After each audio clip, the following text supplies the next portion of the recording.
ولا قوة إلا بالله العلي العظيم. حسبنا الله ونعم الوكيل، نعم المولى ونعم النصير. أعوذ بالله من الشيطان الرجيم. بسم الله الرحمن الرحيم. الحمد لله الذي لا يبلغ مدحته القائلون ولا يحصي نعماءه العادون ولا يؤدي حقه المجتهدون. ثم الصلاة والسلام والتحية والإكرام على سيد الأنبياء والمرسلين سيدنا ومولانا أبي القاسم محمد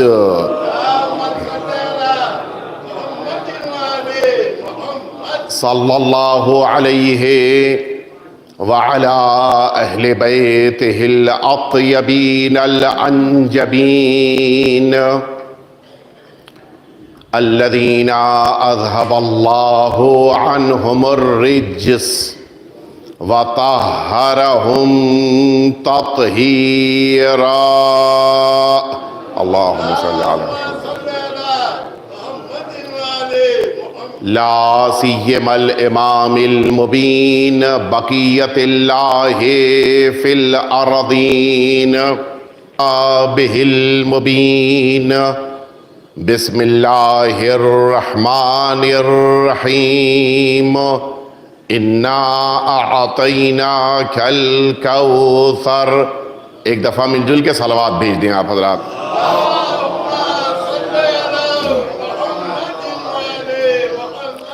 اذان محترم، اس سے قبل کی مجلس کا آغاز ہو، التماس ہے کہ مرحوم تقی شیخ اور ان کی فیملی کے تمام مرحومین، مرحوم امیر حسین اور ان کی فیملی کے تمام مرحومین، مرحوم مقبول حسین زیدی اور ان کی فیملی کے تمام مرحومین، مرحوم انتظار حسین رضوی اور ان کے خاندان کے تمام مرحومین، پردھان فیملی کے تمام مرحومین، ویرانی فیملی کے تمام مرحومین، شاہدہ فیملی کے تمام مرحومین اور کل مؤمنین اور مؤمنات جو دنیا سے اٹھ گئے، ان سبھی کو ایصال فرما دیں.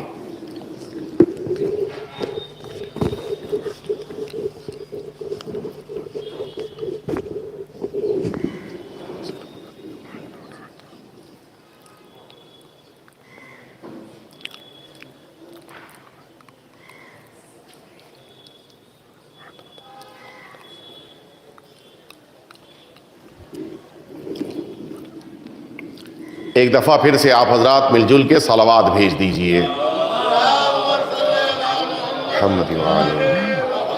اذان محترم، مسلسل آپ سید عالمیان کے فضائل اور ان کے مصائب کے اس سلسلے میں شرکت کر رہے ہیں، اور ان مجالس عزا میں بیٹھ کر نہ صرف یہ کہ اپنی معرفت میں اضافہ کرنے کا شرف ہم حاصل کر رہے ہیں، بلکہ اپنے آقا اور مولا کی بارگاہ میں مسلسل قرصہ بھی دے رہے ہیں.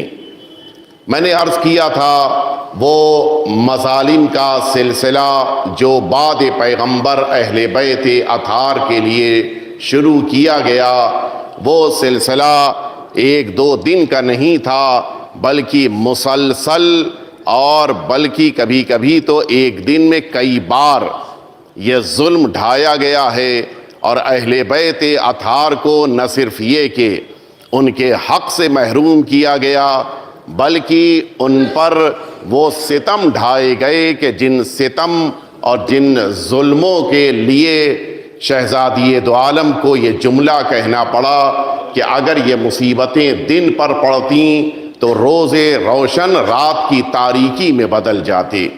تو اس کے معنی ہے کہ بے پناہ مصیبتیں ہیں جو سید عالمیان پر آن پڑیں، اور افسوس اس بات کا ہے کہ آپ شروع سے لے کر آخر تک، یعنی شہادت پیغمبر سے لے کے شہادت سیدہ تک کے درمیان جتنے بھی حادثات، واقعات، مظالم، ان سب کو دیکھیے، ان میں کوئی ایک بھی آپ کو یہودی نہیں دکھائی دے گا، ان میں کوئی ایک بھی آپ کو عیسائی نہیں ملے گا، بلکہ ان سارے مظالم کو ڈھانے والے وہی افراد جو رسول اللہ کا بھی کلمہ پڑھ رہے تھے اور رسول اللہ کی بتائی ہوئی شریعت کے مطابق عمل کرنے کے لیے دعویٰ بھی کر رہے تھے۔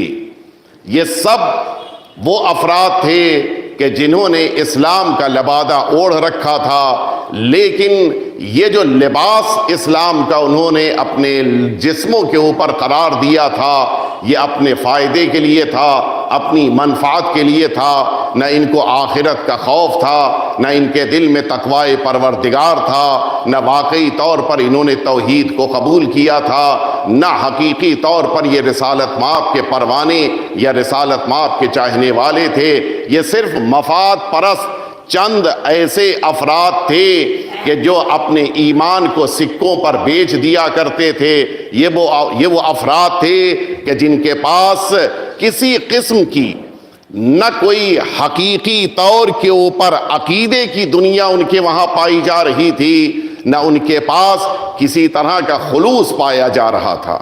میں ایک جملہ عرض کرنا چاہ رہا ہوں، وہ واقعات جو میدان کربلا میں رونما ہوئے اور وہ حادثات جو سرزمین مدینہ پر رونما ہوئے، دونوں میں فرق ہے۔ میدان کربلا میں سرکار سید الشہداء کو شہید کرنے کے لیے آنے والے اپنے کو مسلمان سمجھ رہے تھے۔ وہ یہ سمجھ رہے تھے کہ ہم پکے سچے نیک صحیح مسلمان ہیں، لہٰذا انہوں نے اپنی تلواریں چلائی ہیں تو اللہ اکبر کے نعرے بلند کرتے ہوئے چلائی ہیں۔ البتہ یہ غلط ہے اور سراسر غلط ہے کہ وہ اہل بیت اطہار پر ڈھائے جانے والے مظالم کو اللہ کی عبادت سمجھتے ہوئے اس کام کو انجام دیں، یہ نہایت درجہ پست بات ہے۔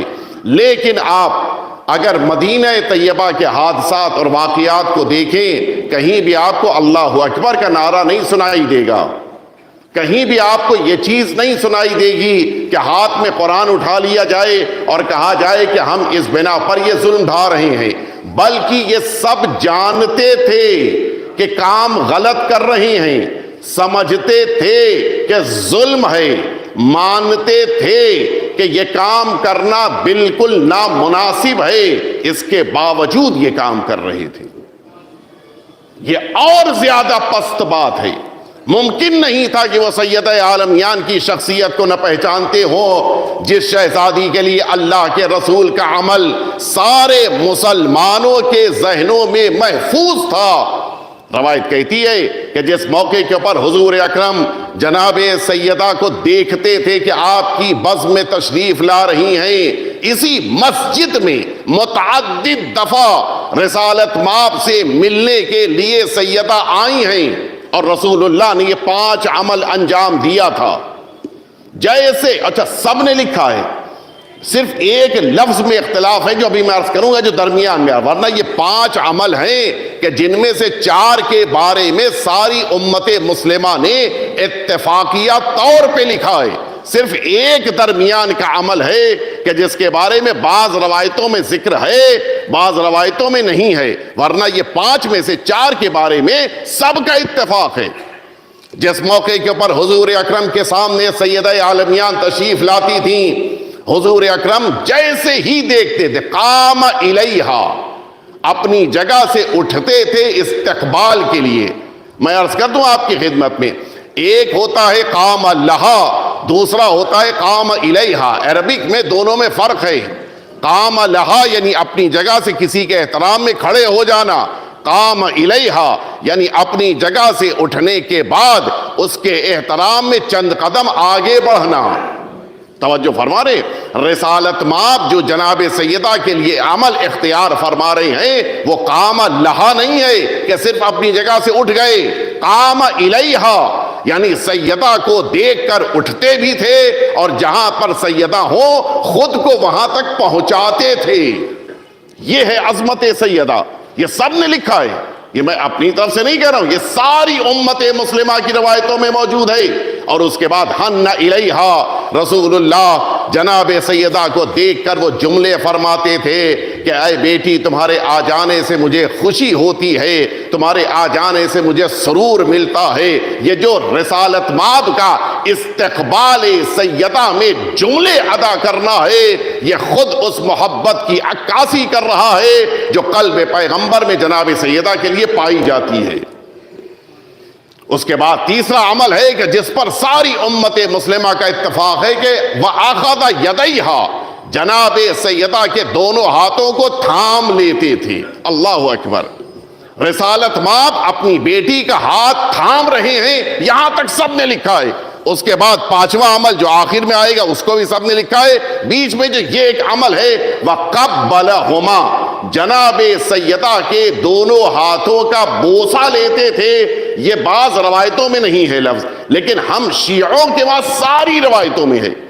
بقیہ کے وہاں بعض میں ہے بعض میں نہیں ہے, لیکن بہرحال یہاں تک سب نے لکھا. حضور اکرم نے احترام کیا, اپنی جگہ سے اٹھے, آگے بڑھے, جناب سیدہ کا استقبال کرتے ہوئے جملے ادا کیے, جناب سیدہ کے دونوں ہاتھ تھام لیے, اور اس کے بعد جناب سیدہ کے دونوں ہاتھوں کا بوسہ لیا. اس کے بعد پھر سب نے اتفاقیہ طور پہ لکھا ہے وَأَجْلِسَهَا فِي مَجْلِسِهِ, رسول اللہ جناب سیدہ کا ہاتھ پکڑ کے لے کے آتے تھے, جہاں پر خود تشریف فرما تھے اس جگہ پر سیدہ کو بٹھاتے تھے اور خود سامنے جا کے بیٹھ جاتے تھے. یہ ہے سیدہ کا احترام. اگر واقعی طور پر یہ امت سیرت پیغمبر کو اپنی زندگی میں اختیار کرنے کے بعد خود کو مسلمان کہتی ہے تو سیدہ کا احترام بھی تو سنت پیغمبر ہے, سیدہ کا احترام بھی تو سیرت پیغمبر میں شامل ہے. اگر اس سیرت کو اختیار کر لیا ہوتا تو پھر در سیدہ کے اوپر لکڑیاں اور آگ دکھائی نہ دیتے. وجہ صرف یہی ہے, سیدہ اس بنا پر ان سب کے ظلم کا شکار ہوئی, نشانے پر آئیں کہ انہوں نے ولایت اور امامت کا دفاع کیا ہے. ساری مشکل یہی تھی. میں نے کل آپ کی خدمت میں عرض کیا تھا, جناب سیدہ 10واں دن تھا کہ جس دن, آج مجھے 5 منٹ پہلے مجلس ختم کرنے کے لیے کہا ہے ہمارے برادر نے, اگلی مجلس 8 بجے ہے. البتہ کل بھی میں نے 8 سے پہلے مجلس ختم کر دی تھی, لیکن بہرحال آج کوشش کروں گا کہ مزید 5 منٹ پہلے ختم کر دوں, اس لیے کہ اگلی مجلس ہے. میں عرض کروں آپ کی خدمت میں, کل میں نے یہ بات عرض کی تھی آپ کی خدمت میں کہ 10ویں دن جناب رسالت مآب کی جگہ پر بیٹھنے والوں نے جناب سیدہ کا باغ فدق چھین لیا. اس سے پہلے ایک عمل انجام دیا ہے جس کو کل میں نے آپ کے سامنے عرض کیا تھا. وہ عمل یہ تھا کہ وہ لشکر جو اسامہ کا لشکر تھا جو مدینہ طیبہ سے گیا تھا, رسالت مآب نے اس لشکر کو بھیجا تھا تاکہ وہ 3 قبیلے جو مسلمانوں کے لیے تکلیف کا سبب بن رہے تھے, ان 3 قبیلوں پر نظر رکھی جا سکے, انہیں ان کے قبیلوں ہی میں رہنے کے لیے مجبور کیا جائے اور مسلمانوں کو ان کی طرف سے کوئی تکلیف نہ ہو. لہٰذا یہ لشکر اسامہ رسالت مآب نے بھیجا تھا, جس کا ایک بہت بڑا مقصد یہ تھا کہ سارے فتنہ پرور افراد کو اس لشکر میں بھیج دیا جائے تاکہ مدینہ فتنہ کرنے والوں سے خالی رہے, اور حیات پیغمبر کی شمع کے خاموش ہوتے ہی یہ افراد جو فتنہ کر سکتے تھے وہ مدینے میں نہ ہو, اور پھر نتیجے میں جو سلسلہ اللہ رب العزت نے رسالت کے بعد امامت کا شروع کیا ہے,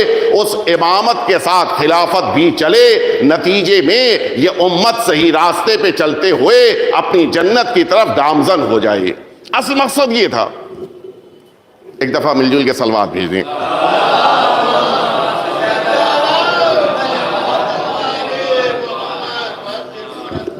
میں نے کل ایک لفظ کہا تھا کہ جس میں یہ بات کہی تھی کہ بیٹیوں نے ابا کو بلا لیا, اب نتیجہ یہ ہوا کہ ان کے ساتھ والے بھی سب چلے آئے. لشکر اسامہ میں مختصر سے ہی افراد رہ گئے. یہ حیات پیغمبر کے یعنی شمع کے خاموش ہونے سے تقریباً 3-4 دن پہلے کی بات ہے۔ اب حضور اکرم دنیا سے رخصت ہو چکے ہیں، ان کی جگہ کے اوپر حکومتی افراد آ چکے ہیں، اور اب دوبارہ اسی اسامہ کے لشکر کے لیے اسی مدینے سے افراد کو بھیجا گیا۔ لیکن اب کیا طریقہ کار اختیار کیا گیا؟ امت کے بہادروں کو 2 حصوں میں بانٹ دیا گیا۔ کچھ ایسے افراد ہیں کہ جنہیں لشکر اسامہ سے جا کے وابستہ ہو جانا ہے، ملحق ہو جانا ہے، کچھ ایسے ہیں جنہیں مدینے میں رہنا ہے۔ چالاکی یہ ہے کہ مدینے میں وہ رہیں کہ جو حکومت کے حامی ہیں، مدینے سے وہ چلے جائیں جو اہل بیت اطہار اور امیر المؤمنین کے حامی ہیں۔ اب یہ لشکر بھیج دیا گیا۔ میں عرض کروں گا اگر مجھے موقع مل گیا کہ جب یہ لشکر واپس پلٹا ہے تو اس نے کتنا شدید احتجاج کیا ہے، اور یہ وہ احتجاج ہے جو آخری احتجاج سمجھا جاتا ہے حق کی طرف سے دفاع کرنے والوں کا۔ ابھی میں عرض کروں گا آپ کی خدمت میں اگر مجھے وہاں تک مہلت مل گئی۔ یہ لشکر جا چکا ہے اور مدینے میں اب امیر المؤمنین کے چاہنے والے کم ہو چکے ہیں، بلکہ بالکل مختصر ہو چکے ہیں۔ اور دوسرا کام اسی سے پتہ چلتا ہے کہ امیر المؤمنین کی محبت ابھی بھی مدینے والوں کے دل میں کتنی پائی جاتی تھی۔ انہوں نے پہلا کام یہ کیا کہ اب مدینے کی عورتوں کے گھروں میں رقم بھجوائی۔ متوجہ ہوئے؟ مدینے کی عورتوں کے گھروں میں اس لیے رقم بھجوائی گئی کہ تمہارے 2 کام ہیں۔ ایک کام تو یہ ہے کہ حکومت کی تم حمایت کرو گی، اور دوسرا کام یہ ہے کہ تمہارے شوہر چونکہ میدان جنگ میں گئے ہیں یا خود مدینے میں حکومت کی طرف سے کام کر رہے ہیں، تو تمہیں زندگی کے مسائل یا زندگی کے مصرفوں میں پیسے کی ضرورت نہ پڑے، لہٰذا اس رقم کو استعمال کرو۔ لیکن امیر المؤمنین کے چاہنے والوں کا مزاج آپ دیکھیں، بعض خواتین نے یہ کہہ کہ یہ رقم واپس کر دی کہ ہمیں عدالت چاہیے ہے، حق چاہیے ہے، رشوت نہیں چاہیے ہے۔ یہ بہت بڑی بات ہوتی ہے۔ ہمیں یہ رشوت نہیں چاہیے، یہ لفظ وارد ہوا ہے کہ ہمیں یہ رشوت نہیں چاہیے ہے۔ یہ چاہتے ہو کہ ہم تمہاری حمایت، یہ ہمیں نہیں چاہیے ہے، ہمیں حق چاہیے، ہمیں عدالت چاہیے۔ یہ کون سا حق ہے؟ یہ کون سی عدالت ہے؟ ان خواتین کا تو کوئی حق، کوئی عدالت نہیں ہے۔ یہ صرف چاہتی تھیں کہ امیر المؤمنین کو یہ منصب ملے تاکہ صحیح طور پہ عدالت قائم ہو سکے، تاکہ حقدار کو حق ملے، نتیجے میں پورے معاشرے والوں کو بھی ان کا حق مل سکے۔ آپ سمجھے کہ اس رقم کے تقسیم کرنے میں کیا سازش تھی؟ اور اس کے بعد 10ویں دن جناب سید عالمیان کے دروازے کے اوپر وہ سارے کارندے کہ جو یہ دوپہر کا وقت تقریباً گزر رہا تھا، جناب سیدہ کے دروازے کے اوپر وہ سارے کام کرنے والے عمال کارندے کہ جو باغ فدق میں کام کرتے تھے، یہ سب جناب سیدہ کے دروازے پہ واپس پلٹے اور یہ کہا کہ ہمیں حکومت کے آدمیوں نے باغ فدق سے نکال دیا ہے، اور یہ بات کہی ہے کہ آج سے باغ فدق پر حکومت کا قبضہ ہے۔ 2 وجہوں سے جناب سیدہ کو شدید تکلیف ہوئی ہے۔ ایک وجہ تو یہ ہے کہ دیکھیے، ایک عام انسان کے پاس جس کے پاس کل سرمایہ 100 روپیہ ہو، اس سے اگر آپ کوئی چیز لے لیجئے، چھین لیجئے، اس کو غم ہوگا، لیکن کس بات کا؟ 100 روپے کے چھین جانے کا۔ سیدہ کو غم کس بات کا ہے؟ آپ سنیں گے، یہ جتنا باغ فدق کا مال نکلتا تھا اس فدق کے میدان سے، باغ سے، یہ اونٹوں پہ لد کے نکلتا تھا، لیکن ان میں سے 1 روپیہ بھی، میں اپنی زبان میں کہہ رہا ہوں، 1 درہم بھی جناب سیدہ کے گھر نہیں پہنچتا تھا۔ یہ سب راستے میں بٹ جاتا تھا، حتیٰ وہ اونٹ کہ جن اونٹوں کو ان سامانوں کے لادنے کے لیے خریدا جاتا تھا، ان اونٹوں کو بھی مدینے اور اطراف مدینہ کے غریب مؤمنوں اور مسلمانوں کے لیے ان کے درمیان بانٹ دیا جاتا تھا۔ جناب سیدہ کو اس بات کا افسوس نہیں ہے کہ یہ باغ فدق ان سے لے لیا گیا، افسوس اس بات کا ہے کتنے یتیم تھے کہ جن کے گھروں میں اس باغ فدق کی بنا پہ چراغ جل رہا تھا، کتنی بیوہ تھی کہ جن کے گھر میں کھانا پک رہا تھا، کتنے ایسے افراد تھے جو نادار تھے کہ جو اس باغ فدق کی بنا پر اپنی زندگی میں کچھ سکون حاصل کر رہی تھی۔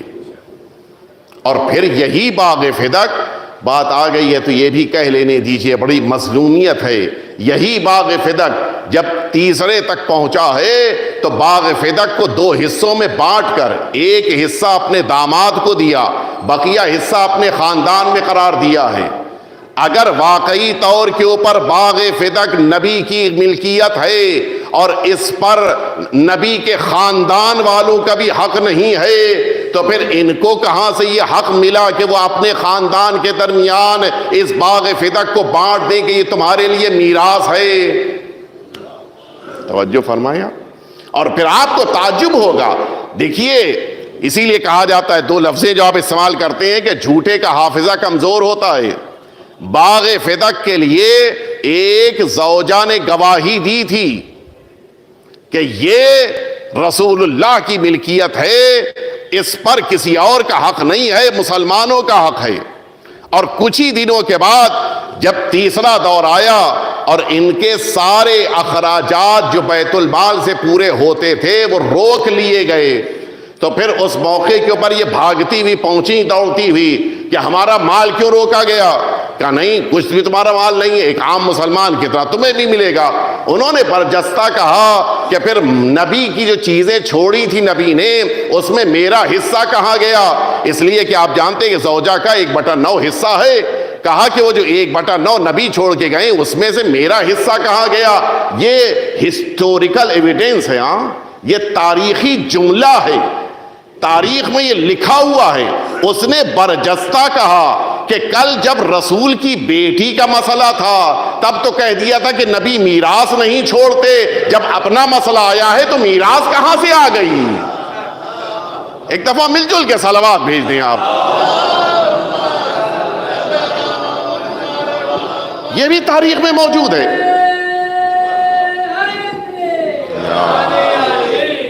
ایک دفعہ اور صلوات بھیج دیں آپ حضرات۔ اب جناب سیدہ کے دروازے کے اوپر یہ سارے کارندے، 10واں دن ہے، جمعرات کا دن ہے، یہ سارے افراد پہنچ چکے ہیں اور ان سب نے یہ بات کہی۔ البتہ یہ جو میں جمعرات کہہ رہا ہوں اس میں تھوڑا سا اختلاف ہے، بعض نے 10 ربیع الاول کہا ہے، بعض نے 8 ربیع الاول کہا، یہ دو تاریخوں میں اختلاف ہے۔ اور تاریخ کے اختلاف کی ایک بہت بڑی وجہ جو اسی منبر سے میں عرض کر چکا ہوں کہ اس زمانے میں تاریخوں کا نقل کرنا بڑا مشکل کام ہوتا تھا، اور اسی لیے اگر آپ تاریخوں میں دیکھیں تو معمولاً اس زمانے میں دن لکھے جاتے تھے، تاریخ کے ساتھ دن یا کبھی کبھی صرف دن لکھا جاتا تھا۔ اس کی ایک وجہ تھی، اس کی وجہ یہ تھی کہ تاریخیں علاقوں کے اختلاف کی بنا پہ کبھی کہیں 29 کا چاند ہے، کہیں 30 کا چاند ہے، تو ایک جیسی تاریخ نہیں ہوتی تھی، لہٰذا معمولاً تاریخوں کے نقل کرنے میں اس قسم کے اختلافات بہت زیادہ تھے۔ بعض نے 8 ربیع الاول لکھا ہے، بعض نے 10 ربیع الاول لکھا ہے، لیکن سب نے پنجشنبہ لکھا ہے، جمعرات کا دن تھا۔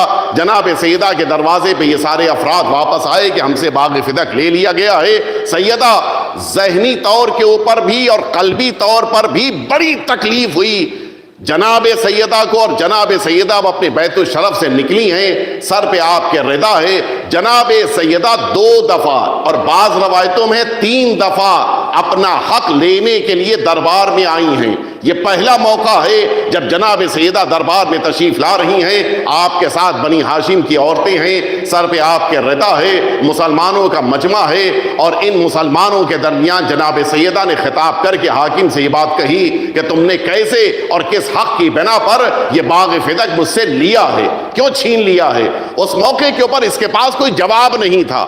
اس موقع پر یہ نہیں کہا ہے، یہ توجہ رہی، وہ دوسرے موقع پہ آئے گی بات، ابھی عرض کر رہا ہوں کہ کب وہ حدیث جعلی حدیث پیش کی ہے جناب سیدہ کے یہ پوچھنے پر کہ میرا حق کیوں تم نے چھینا، کیوں باغ فدق مجھ سے واپس لیا ہے؟ اس نے یہ بات کہی کہ جو کچھ بھی پیغمبر اکرم کا ہے وہ ساری چیزیں امت مسلمہ کی ہیں، اور اس پر آپ کا حق نہیں ہے؟ کیا آپ کے پاس کوئی معاذ اللہ ثبوت ہے کہ نبی کریم نے آپ کو یہ باغ فتق دیا؟ توجہ میری طرف رہے، اس لیے کہ میں تاریخی حقیقتیں بیان کر رہا ہوں، ذرا سا بھی اگر بیچ میں ایک لفظ مس ہو جائے گا تو آگے سمجھنا مشکل ہو جائے گا۔ جناب سیدہ سے کہا کہ آپ کے پاس کوئی ثبوت ہے کہ جس سے آپ یہ ثابت کر سکیں کہ یہ باغ فتق آپ کا ہے؟ اس موقع پہ آپ کو تعجب ہوگا، جناب سیدہ کے پاس وہ نوشتہ موجود تھا کہ جس نوشتے میں رسالت مآب نے لکھا تھا کہ یہ باغ فتق میں اپنی بیٹی کو دے رہا ہوں، جہاں کے اوپر رسالت مآب نے اپنا اور اپنے والد کا نام بھی لکھا ہے، جناب سیدہ اور ان کے والد کا نام بھی لکھا ہے، اور یہ جملہ لکھا ہے کہ سیدہ اور اولاد سیدہ کے علاوہ اس باغ فتق کا استعمال بقیہ پر حرام ہے۔ یہ لفظ ہے پیغمبر اکرم کی، اس جملے کے ذریعے سے رسالت مآب نے جناب سیدہ کو دیا تھا۔ اور اب آپ ذرا انصاف سے بتائیے، ہم سے کہا جاتا ہے کہ یہ سارے افراد شمع رسالت کے پروانے تھے، ان کا احترام کرو، ہم کیسے ان کا احترام کریں؟ انہوں نے رسالت مآب کے نوشتے کو ہاتھ میں لیا۔ کیا ہونا چاہیے تھا؟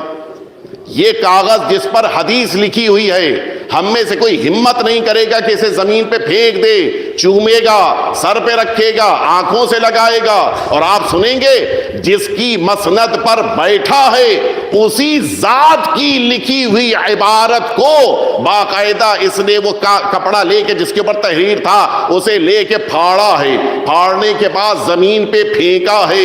اب آپ انصاف سے بتائیے، ساری امت رسول اللہ کا احترام کرتی ہے اور ایک کارٹونسٹ نے رسول اللہ کے خلاف ایک کارٹون بنایا تھا، ساری امت سڑک پہ نکل آئی تھی کہ رسالت مآب کی توہین کرنے والے کی اس توہین کو ہم برداشت نہیں کریں گے۔ آپ بتائیے، آج اگر امت کو پتا چل جائے کہ ان بزرگوں، جن کو بزرگ کہتے ہیں، ان بزرگوں نے رسول اللہ کی کتنی توہین کی ہے، آپ یقین جانیں اس ڈنمارک کے کارٹونسٹ سے زیادہ اس کو لوگ سزا دیں گے۔ لوگوں کو پتہ نہیں ہے، حقیقت نہیں پتہ ہے، رسول اللہ کی تحریر کو پھاڑ کے پھینکا ہے۔ جناب سیدہ کے دل پہ کیا گزری ہوگی، آپ ذرا سوچئے۔ اب یہ کہا جا رہا ہے کہ گواہ لے کے آؤ۔ میں ایک جملہ کہوں آپ کی خدمت میں، اسلام کا ایک قانون ہے، قانون یہ ہے، مثال کے طور کے اوپر آپ کا اسم گرامی کیا ہے؟ سکندر صاحب۔ سکندر صاحب، اگر میں کسی موقع کے اوپر یہ کہوں کہ سکندر صاحب، معاذ اللہ، صرف ایک بات سمجھانے کے، سکندر صاحب کا گھر ان کا نہیں ہے، یہ میرا ہے، اور ہم دونوں کورٹ پہنچ جائیں، ساری دنیا کا ایک قانون ہے اور اسلام کا بھی یہی قانون ہے، کورٹ ان سے کہے گا کہ کیا گھر تمہارا ہے؟ انہوں نے کہا ہمارا ہے۔ اب یہ کورٹ کہے گا کہ میں چونکہ دعویٰ کر رہا ہوں کہ یہ ان کا گھر میرا ہے، کورٹ مجھ سے کہے گا کہ ذکی تم گواہ لے کے آؤ کہ یہ گھر تمہارا ہے، اور اگر میں گواہ لے کر نہ آ پاؤں تب ان سے کہا جائے گا کہ تم قسم کھاؤ کہ یہ گھر تمہارا ہے۔ یہ اسلام کا قانون ہے، جو دعویٰ کرتا ہے وہ دلیل لاتا ہے، اور جس کے اختیار میں ہوتا ہے وہ بعد میں قسم کھاتا ہے۔ باغ فتق سیدہ کے اختیار میں تھا، دعویٰ دشمن نے کیا تھا کہ یہ اس کا ہے، تو اب گواہ کس کو لانا ہے؟ آپ بتائیے، گواہ کس کو لانا تھا؟ گواہ اسے لانا تھا جو باغ فتق چھین رہا ہے، جس کے اختیار میں ہے، اسے باغ فتق کے لیے گواہ نہیں دینے ہیں۔ یہاں الٹی گنگا بہ رہی ہے، اور مجھے جملہ کہنے دی، یہ اسلام کے بنیادی قوانین میں سے ہے، یہ اسلام کے قوانین کی بنیاد میں سے ہے کہ دعوے دار گواہ لے کے آئے گا، جس کی ملکیت میں ہے اسے گواہ لے کر نہیں آنا ہے۔ اسی سے پتہ چلتا ہے حکومت کے تخت پہ بیٹھ جانا اور ہوتا ہے، فقہ کے مسائل کو سمجھنا اور ہوتا ہے۔ اتنی سی بات بھی نہیں جانتا تھا وہ انسان کہ گواہ کس کو دینا ہے۔ اس کے بعد جناب سیدہ واپس پلٹی ہیں، اور پھر جناب سیدہ نے اپنے گواہوں کو لے جا کر پیش کیا سرکار امیر المؤمنین امام حسن، امام حسین اور جناب اسما بنت امیس۔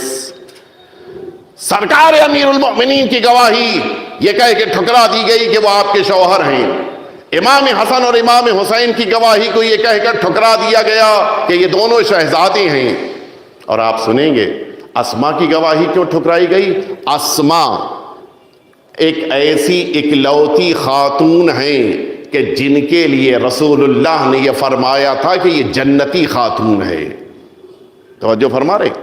جناب سیدہ جنت کی عورتوں کی سردار ہیں، اور اسما کے لیے فرمایا تھا یہ جنتی خاتون. اور اسی وجہ سے جناب اسما سے عقد کرنے کے لیے سارے مسلمان بے چین تھے کہ چونکہ ایک جنتی خاتون رسول نے کہہ دیا، اب ان کے بارے میں تو یقینی تھا، یہ مسلمہ تھا مسلمانوں کے درمیان. اب آپ بتائیے، ٹھیک ہے بقیہ گفتگو بعد میں، اگر جناب اسما نے کہہ دیا کہ یہ جناب سیدہ کے اختیار میں تھا، رسول اللہ نے دیا، میں نے دیکھا، تو اب تو جنتی خاتون کہہ رہی ہے نا، رسول اللہ نے کہا. یہ تو نہیں ہو سکتا کہ بعد میں ارادہ بدل جائے، نیت تبدیل ہو جائے اور جنت کے پہنچتے پہنچتے چینج. یہ تو نہیں ہو سکتا، رسول اللہ نے کہا ہے. ایک جنتی خاتون جھوٹ نہیں بول سکتی. اب کیسے انکار کریں؟ کہا نہیں، باغ فدق کے بارے میں اس کی گواہی اس لیے قبول نہیں ہوگی کہ یہ عورت ہے، خاتون ہے. بتائیے، اسلام میں عورت کی گواہی، خاتون کی گواہی کو قبول کیا جاتا ہے. البتہ اس کے بقیہ مراحل ہیں کہ اس گواہی کے ساتھ ایک اور گواہ ہونا چاہیے، لیکن گواہی ریجیکٹ نہیں ہو سکتی ہے. جناب اسما کی گواہی کو بھی ٹھکرا دیا گیا. امیر المؤمنین کہ جن کے بارے میں مسلمات میں سے تھا کہ یعصوب الدین ہیں، قائد الغر المحجلین ہیں، ان کی گواہی کو ٹھکرایا گیا. امام حسن اور امام حسین جو جنت کے جوانوں کے سردار ہیں، ان کی کیا کیا ظلم ہوا ہے. آپ ذرا سوچئے، یہ معمولی بات نہیں ہے. آپ کسی موقع کے اوپر ممبر سے میں اتروں، آپ میں سے کوئی آپ کی بات نہیں مانتے، کتنا مجھے برا لگے گا. آپ ذرا سوچئے، ایک عام انسان کو تکلیف ہوتی ہے. وہاں جو عصمتوں کا مرکز ہیں، جن سے زیادہ عصمت اللہ نے کہیں قرار نہیں دی ہے، ان کی عصمت کے مقابل انبیاء کی عصمتیں بھی نہیں ہیں. اتنی عظیم شخصیتیں، اور ان کی گواہیوں کو ٹھکرا دیا جا رہا ہے. اب جناب سیدہ جب واپس پلٹی ہیں، بے پناہ غمزدہ تھیں آپ. اور مصائب کا جملہ ہے، لیکن میں آپ کی خدمت میں عرض کر دوں، یہ 10ویں دن کا واقعہ ہے، اور سیدہ پر جو ظلم ہوئے ہیں وہ شہادت پیغمبر کے دوسرے اور تیسرے دن ہوئے ہیں. یعنی سیدہ اپنے زخمی جسم کے ساتھ اپنا حق لینے کے لیے گئی. یہاں پر میں عرض کروں آپ کی خدمت میں، جناب سیدہ پھر تیسری بار، یہ 11واں دن آ چکا ہے، تیسری بار یا دوسری بار اب جناب سیدہ آئی ہیں مسجد میں، اور اب جناب سیدہ نے سارے مسلمانوں کے درمیان اپنے حق کو اس طرح سے ثابت کیا ہے کہ سامنے والے کے پاس جواب نہیں تھا. سنیں گے آپ؟ میں عرض کروں آپ کی خدمت پہ، تھوڑا سا مجھے پیچھے کی طرف جانا پڑے گا، اس لیے کہ بات کو سمجھانا ہے، اور جب تاریخی حقیقت بیان ہو رہی ہے تو یہ بات بھی سن لیجئے آپ. جس موقع کے اوپر رسالت مآب کا آخری دور تھا، بالکل آپ کی شمع حیات کے خاموش ہونے کا وقت آ رہا تھا، یہ بعض رسالت مآب کے اصحاب آپ کے گھر میں موجود تھے، اور یہ خود بخاری میں لکھا ہوا ہے، ہمارے وہاں تو موجود ہے، خود ان کی بھی معتبر کتابوں میں ہے کہ اس موقع، البتہ اب جو چھپ رہی ہے اس میں یہ لفظ ہٹا دیا ہے. جس طرح سے میں ممبر پہ احتیاط کر رہا ہوں، نام نہیں لے رہا ہوں، وہ احتیاط ان کمبختوں ظالموں نے بھی کی ہے کہ نام ہٹا دیا ہے. وہاں پہ نام کے بجائے رجل لکھا ہے کہ جب رسالت مآب نے غش سے آنکھیں کھولی، فرمایا کہ میرے لیے قلم دعوات لے کے آؤ. اس موقع کے اوپر آپ نے یہ فرمایا کہ میں ایک ایسا نوشتہ لکھ دوں تاکہ تم کبھی میرے بعد گمراہ نہیں ہوگے. اس موقع کے سب نے لکھا، بخاری میں بھی یہ لفظ ہے. ایک صاحب کھڑے ہوئے اور انہوں نے یہ بات کھڑے ہو کر کہی کہ ہمارے لیے اللہ کی کتاب کافی ہے، ہمیں رسول اللہ کی لکھی ہوئی کسی بات کی ضرورت نہیں ہے. اور اب ظاہر ہے کہ یہ مجمع رسول اللہ سے لکھوانا چاہتا ہے، یہ روک نہیں ہے. کیا کیا جائے؟ وہ لفظ موجود ہے جو میں ممبر پہ کہہ نہیں سکتا کہ رسالت مآب پر انہوں نے حملہ کیا تھا، ان کے ذہن پہ حملہ کیا تھا. یہ جو کفار مکہ مدینے میں مکہ معظمہ میں کہتے تھے کہ معاذ اللہ رسول اللہ کا ذہن معاذ اللہ صحیح نہیں ہے، جو قرآن مجید کہے کہ وما انت بمجنون، اے پیغمبر یہ جو کافر کہہ رہے ہیں کہ سب کچھ ہو جائے آپ کے بارے میں، لیکن یہ نہیں ہو سکتا کہ آپ کا ذہن خراب ہو، اللہ ذمہ دار ہے. کل مدینے میں جو کافر کہہ رہے تھے، کل مکے میں جو کافر کہہ رہے تھے، آج مدینے میں مسلمان کہہ رہا ہے. بتائیے کون سا اسلام ہے؟ میں یہاں پر یہ بات کیوں عرض کر رہا ہوں؟ کل یہی بات رسول اللہ کے سامنے کہی تھی کہ ہمارے لیے قرآن کافی ہے، اور اب جب یہی 11 تاریخ کو سیدہ دربار میں آئی ہیں، سنیں گے آپ، اب ان دونوں نے آپس میں مل کر ایک حدیث جعلی گڑھ لی۔ کیا حدیث تھی؟ نحن معاشر الانبیاء لا نورث ولا نعرف، ہم انبیاء نہ تو کوئی میراث چھوڑتے ہیں نہ میراث لیتے ہیں۔ یہ حدیث کل کیا کہا تھا؟ ہمارے لیے قرآن کافی ہے۔ آج کیا کہہ رہا ہے کہ ہم قرآن کے بجائے جعلی حدیث کے ذریعے سے باغ فتق کو چھینیں گے۔ اب سنیے آپ، جناب سیدہ نے بھرے دربار میں یہ بات کہی کہ آؤ تم جعلی حدیث لے کے آ رہے ہو، میں قرآن کی آیت سنائے دے رہی ہوں۔ اور یہ سب جانتے ہیں رسول اللہ کی مسلمہ حدیث کہ جب بھی کوئی حدیث قرآن سے ٹکرا جائے، حدیث کو چھوڑ دینا، قرآن کو لے لینا۔ اب جناب سیدہ نے فرمایا کہ قرآن مجید کہہ رہا ہے کہ وَوَرِثَ سُلَيْمَانُ دَاؤُدَ، جناب سلیمان نے جناب داؤد سے میراث لی۔ اب بتاؤ تمہاری جھوٹی حدیث صحیح ہے یا قرآن کی آیت صحیح ہے؟ اور کمال تو یہ ہے، جو کہہ رہا تھا کہ ہمارے لیے قرآن کافی ہے، وہ جھوٹی حدیث کا سہارا لے رہا تھا، اور جناب سیدہ آیت پیش کر رہی تھی، بتانا یہ چاہ رہی ہیں قرآن تب کافی ہوگا جب اہل بیت اطہار کے ساتھ اسے تم لوگے۔ مل جل کے صلوات بھیج دیں آپ حضرات۔ جناب سیدہ نے اس خطبے میں جناب سیدہ نے نبوت کی عظمت، امامت کی عظمت، خود اہل بیت اطہار کی فضیلت اور خود قرآن مجید کی عظمت، اور ساتھ ہی ساتھ 14 یہ جو اسلام کے احکام ہیں ان کے فلسفے کو بھی بیان فرمایا کہ جو اب ان کی تفصیل کا موقع نہیں ہے۔ ان ساری باتوں کے بیان کر دینے کے بعد البتہ اب یہاں پر جو جملہ کہہ رہا ہوں وہ ہے یقینی، لیکن اس کے بارے میں تاریخ میں اختلاف ہے۔ بعض کے مطابق 10 تاریخ ہی کو یہ ہوا، بعض کے مطابق اس خطبہ فتق کے بعد ہوا، یعنی 10 اور 11 میں اختلاف ہے۔ جو برسر اقتدار تھا ندامت کی بنا پر اس نے فتق کو دوبارہ جناب سیدہ کے نام لکھا ہے، لیکن جب جناب سیدہ باہر نکلی ہیں، یہی ہاتھ میں نوشتہ ہے۔ وہ جو اس کا ساتھی تھا، اس نے جب یہ دیکھا کہ شہزادی کے ہاتھ میں ایک نوشتہ ہے، یہ کیا ہے؟ کہا تمہارے ساتھی نے جو اس وقت خاکی میں لکھ کر دیا ہے۔ اس نے لے کر پھر اسے پھاڑ کر پھینکا اور یہ جملہ کہا تھا کہ قیامت تک نہ آپ کو نہ آپ کی اولاد کو یہ باغ فتق نہیں ملے گا۔ جناب سیدہ اپنے گھر واپس پلٹی ہیں، اور بعض روایتوں میں ہے کہ جس موقع کے اوپر جناب سیدہ اس خطبے کو دینے کے لیے مسجد تشریف لے گئی تھیں، آپ کے ساتھ بنی ہاشم کی عورتیں تھیں اور آپ کی بیٹی بھی ساتھ میں تھی، اور بعض میں ہے کہ بیٹی کو اپنے گھر میں قرار دیا تھا تب آپ گئی تھیں۔ بہرحال مجھے اس تاریخ کے بارے میں نہیں علم ہے، لیکن دونوں باتوں کا ذکر ملتا ہے۔ اب آپ سنیے، میں نے جو عرض کیا تھا کہ یہ جو قافلہ گیا تھا لشکر اسامہ کے حصے بننے کے لیے، یہ 35 دن کے بعد واپس پلٹا۔ یہ تقریباً ربیع الثانی کے درمیان کے تاریخیں تھی، شاید 5 یا 10 ربیع الثانی کے آس پاس یہ قافلہ واپس پلٹا۔ 20 دن آنے اور جانے میں لگا تھا، 15 دن وہاں پر یہ لوگ رکے تھے۔ جب یہ واپس پلٹے تو اب یہ پتا چلا، ان کو یہ بات سمجھائی گئی تھی کہ وقتی طور کے اوپر یہ حکومت کا اختیار لیا ہے، ورنہ جو حقدار ہیں ان کو دے دیا جائے گا، لہٰذا یہ سب جو واپس پلٹے ہیں تو ہمارے چھٹے امام جعفر صادق علیہ السلام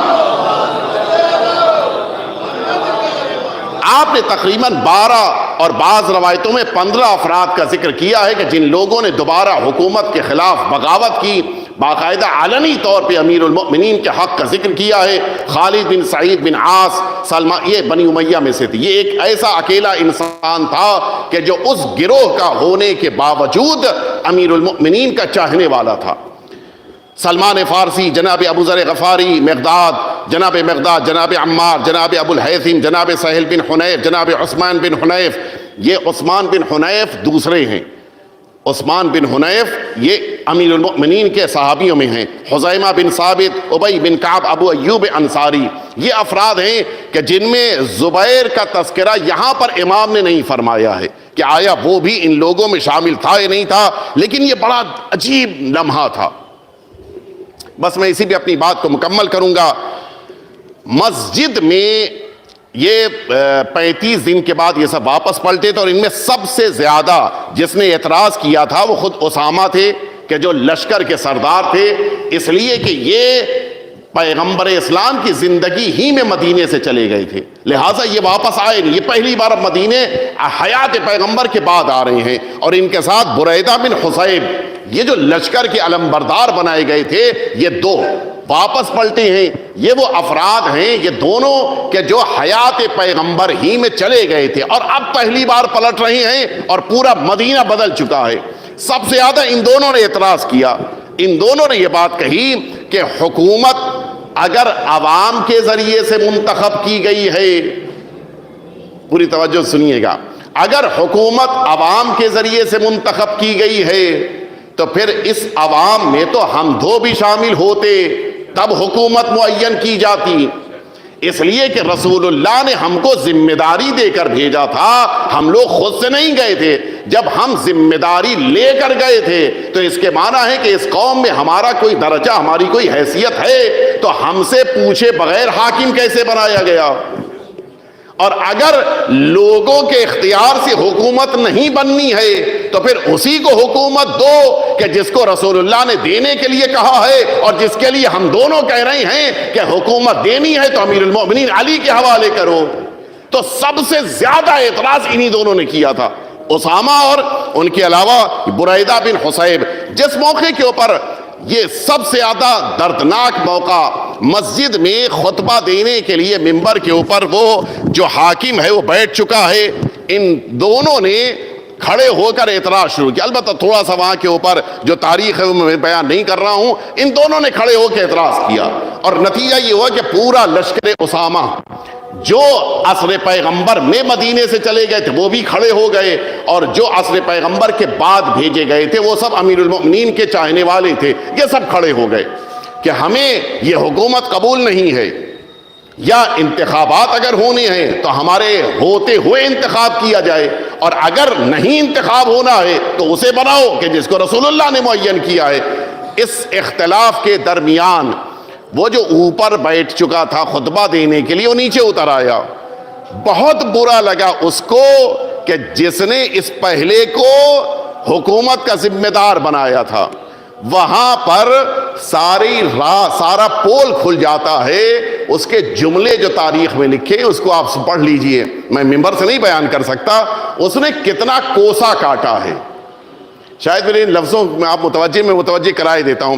دیکھیے، اگر کوئی حکومت میں ہے تو یا تو اسلامی اور الہی حکومت ہے یا انسانی اور سیاسی دنیا کی حکومت ہے۔ اگر اصلاحی اور اللہ والی حکومت ہے تو جب حکومت کو آپ نے مان لیا ہے تو اب برا بھلا کہنے کی کون سا اختیار ہے؟ ٹھیک ہے، اور اگر آپ نے برا بھلا کہا ہے اس کے معنی کہ اسلامی حکومت نہیں ہے، یہ دنیا کی سیاسی حکومت ہے۔ اس نے خوب برا بھلا کہا، تمہاری ماں تمہارے لیے، آپ جانتے ہیں میں نے اس دن بھی عرض کیا تھا کہ ان کی برائیوں میں سے ایک بہت بڑی برائی یہ تھی کہ خوب گالیاں بکتے تھے اور خوب جم کے انہوں نے کوسا کاٹا۔ اب تو ذرا سوچیے آپ کہ جس کو حاکم بنایا تھا اور جس نے بنایا تھا وہی کوس کاٹ رہا ہے۔ وہ تو سیدھے منہ لٹکائے ہوئے بڑی افسردگی کے ساتھ اپنے گھر میں گئے اور دروازہ بند کر لیا کہ کیا آپ کہتے ہیں نا کہ جن پتوں پہ بھروسہ تھا وہی ہوا دینے لگے، تو اب انہی پہ تو بھروسہ تھا، یہی کوس کاٹ، یہی گالیاں دے رہے ہیں۔ اس موقع کے اوپر جس نے ابھی تک گالیاں بکی تھی اس نے تلوار نکالی، اور تلوار نکال کر اس مسجد پیغمبر میں، ہم یزید کو برا بھلا کہتے ہیں، یزید کے زمانے میں تو بعد میں ہوا ہے، اسی مسجد پیغمبر میں تلواریں چلی ہیں، خود جناب سلمان فارسی کو زخمی کیا گیا ہے، ان کے بدن سے خون تک بہا ہے مسجد میں۔ بعض اصحاب امیر المؤمنین زخمی ہوئے، وہاں سے سب کو کوڑے مارتے ہوئے زخموں کے ساتھ مسجد سے سب کو نکالا گیا، حتیٰ یہ ان میں سے ایک ایک جب تک اپنے اپنے گھر کے اندر نہیں پہنچ گئے راستے میں مارا گیا ہے، مسلسل مارا گیا۔ اور یہ آخری موقع تھا کہ جس موقع کے اوپر ان سب نے اپنی آواز بلند کی تھی، اور لیکن اس طرح سے ان کی آوازوں کو دبا دیا گیا۔ ظاہر ہے کہ جس قوم کو رسول کی بیٹی کا احساس اور خیال نہ ہو، جس قوم کے دل میں رسول کی بیٹی کے لیے کوئی جذبہ اور احساس نہ پایا جاتا ہو، وہ بقیہ مسلمانوں اور امیر المؤمنین کے چاہنے والوں کا کیا خیال کریں۔ لیکن ایک جملہ ملتا ہے، یہ جتنے زخمی ہوئے تھے امیر المؤمنین سب کی عیادت کرنے گئے تھے، اور امیر المؤمنین نے سب کے ساتھ بیٹھ کر اپنے دل کے درد کو ان سے سنا تھا، اور یہ محسوس کیا تھا کہ ان سب نے امیر المؤمنین کی محبت میں یہ زخم برداشت کیے۔ روایتوں میں ہے کہ امیر المؤمنین جب ان سب سے ملنے کے لیے گئے تو امیر المؤمنین کی آنکھوں میں آنسو تھے۔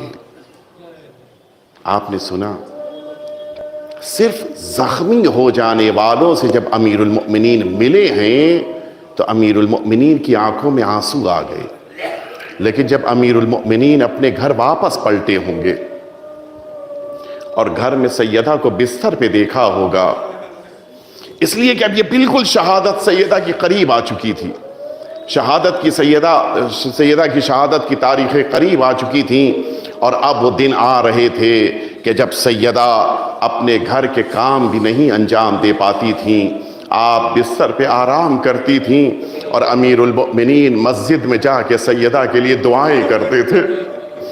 مستقل امیر المؤمنین جناب سیدہ کے حق میں اللہ کے گھر میں بیٹھ کے دعائیں کرتے تھے، اور پھر قبر پیغمبر پہ جا کے فریاد کرتے تھے۔ تاریخ نے نہیں لکھا ہے کہ امیر المؤمنین رسول اللہ سے کیا دل کا راز بیان کرتے تھے، لیکن ایک وہ رات بھی آئی جب امیر المؤمنین اپنے گھر میں واپس پلٹے، سیدہ نے قریب بلایا، فرماتی اے علی میں کچھ وصیتیں کرنا چاہتی ہوں۔ امیر المؤمنین آنکھوں سے اشک جاری ہو گئے، اے زہرا کیا تم بھی ساتھ چھوڑنا چاہتی ہو؟ فرماتی ہیں اے علی مجھے اپنے بابا کے پاس جانا ہے، مجھے اپنے بابا سے ساری امت کی شکایت کرنی ہے، امیر المؤمنین سے ساری وصیتیں، مجھے رات کی تاریکی میں دفن کرنا، مجھے اپنے ہاتھوں سے غسل دینا، مجھے اپنے ہاتھوں سے کفن پہنانا، مجھے اپنے ہاتھوں سے سپرد لحد کرنا، میری قبر پہ بیٹھ کے قرآن پڑھنا، اور قیامت تک آنے والی میری اولاد تک میرا سلام کہہ دینا۔ سیدہ نے کل آخری لمحات میں وصیت میں اپنی اولاد کو یاد کیا تھا، آج تک یہ امت ہے جو سیدہ کے اس سلام کا جواب دینے کے لیے فرش عزا بچھاتی ہے۔ ہاں زدانو بس مجلس مکمل کر دی میں نے، جناب سیدہ اس دنیا سے رخصت ہو گئی۔ سنو تاریخ میں بیان کر رہا ہوں تو یہ تاریخ میں سن لیجئے۔ شہادت سیدہ کے بعد، سیدہ کو دفن کرنے کے بعد امیر المؤمنین نے گھر سے نکلنا چھوڑ دیا تھا۔ علی گھر سے باہر نہیں نکلتے تھے، خود کو اپنے گھر میں مقید کر لیا تھا۔ یہی سلمان، یہی ابو ذر ایک دن آپس میں گفتگو کرنے لگے، میرے مولا نے گھر سے نکلنا چھوڑ دیا ہے، آؤ چلو دوبارہ امیر المؤمنین سے بات کریں، شاید میرا مولا دوبارہ گھر سے نکلنا شروع کر دے۔ آئے دروازے کے اوپر آ کے دق الباب کیا، امیر المؤمنین نے پوچھا کون؟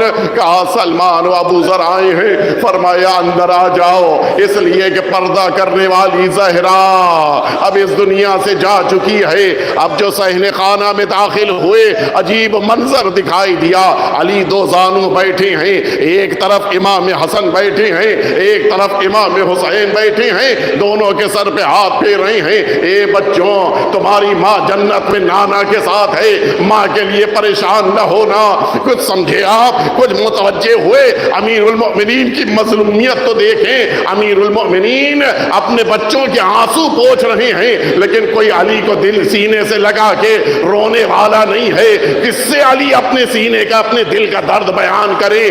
سلمان و ابو ذر کہتے ہیں آقا آپ نے گھر سے نکلنا چھوڑ دیا ہے، ہم ہدایت سے محروم ہو گئے ہیں، مولا پھر سے گھر سے نکلنا شروع کر دیجئے۔ سنو عزیزانو، بڑا دردناک جملہ ہے، امیر المؤمنین کے دل کا درد ہے جو علی نے بیان فرمایا ہے۔ مولا کرتے کہتے فرماتے اے سلمان، اے ابو ذر، مجھے بھی گھر سے نکلنے کے لیے میرا بھی دل چاہتا ہے، لیکن میں کیا کروں؟ گھر سے نکلنے کے لیے مجھے دروازے سے گزرنا پڑتا ہے، اور جیسے ہی میں ہمت کو جمع کر کے خود کو دروازے تک پہنچاتا ہوں، اچانک اب جو دروازے پہ نظر پڑتی ہے مجھے میری فاطمہ یاد آ جاتی ہے۔ مجھے ایسا لگتا ہے دروازے کے پیچھے سے آواز آ رہی ہے، اے فضہ مجھے سہارا دو، میرا محسن قتل ہو گیا۔ مجھے زہرا کی پسلیاں یاد آ جاتی ہیں، مجھے زہرا کا محسن یاد آ جاتا ہے، مجھے زہرا کا لہو لہان بدن یاد آ جاتا ہے۔